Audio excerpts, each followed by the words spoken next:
গৌতম বুদ্ধ একজন ঐতিহাসিক ব্যক্তি, যার জীবনের গল্প সহজেই অনুপ্রেরণার মূল হিসেবে উল্লেখ করা যায়। গৌতম বুদ্ধের জীবন গল্প আমাদের উদাহরণ দেয় যে কিভাবে আমরা অত্যন্ত সহজেই আমাদের মন ও চিত্ত পরিবর্তন করতে পারি এবং শান্তি, পরিস্থিতি এবং আনন্দের প্রাপ্তি করতে পারি। একবার গৌতম বুদ্ধ ধর্মের শিক্ষা প্রচারের জন্য গ্রাম থেকে শহর নিজের শিষ্যদের নিয়ে ঘুরছিলেন। পুরো দিন ঘুরতে ঘুরতে গৌতম বুদ্ধের জল পিপাসা পেয়ে গেল।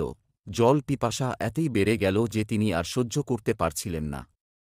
তাই তিনি তার একজন শিষ্যকে ডেকে বললেন যে তার অনেক পিপাসা পেয়েছে। শিষ্য গুরুর আদেশে জল আনার জন্য গ্রামের ভিতরে গেল। গ্রামের মধ্যে দিয়ে একটি নদী বইছিল, কিন্তু সেই নদীতে গ্রামের সবাই কাপড় ধুছিল, কেউ গরু, মহিষকে স্নান করাচ্ছিল, তাই নদীর জল অপরিষ্কার ছিল। তাই শিষ্য চিন্তা করল, এই জল তো অপরিষ্কার, তার গুরুদেবের জন্য এই অপরিষ্কার জল নিয়ে যাওয়া ঠিক হবে না। তাই শিষ্য জল না নিয়ে খালি হাতে চলে গেল। গৌতম বুদ্ধ যখন শিষ্যকে খালি হাতে চলে আসতে দেখেন, তখন খালি হাতে আসার কারণ জিজ্ঞেস করেন। তখন শিষ্য পুরো কাহিনী বলেন।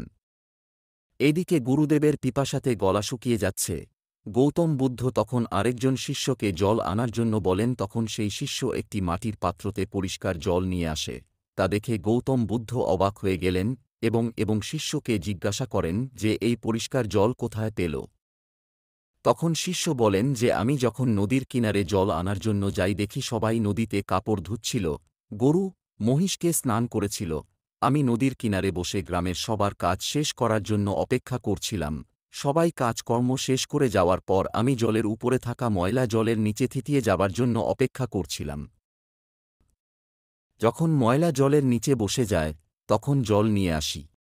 শিষ্যের এই উত্তর শুনে গৌতম বুদ্ধ খুব খুশি হন এবং সব শিষ্যকে একটি শিক্ষা দেন যে জীবনে আমাদের যে কোনো কাজ ধৈর্য সহকারে করতে হয়।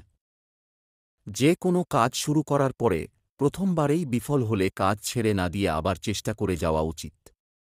চেষ্টা করতে করতে একদিন সাফল্য আসবেই, তাই চেষ্টা কখনো থামানো উচিত নয়।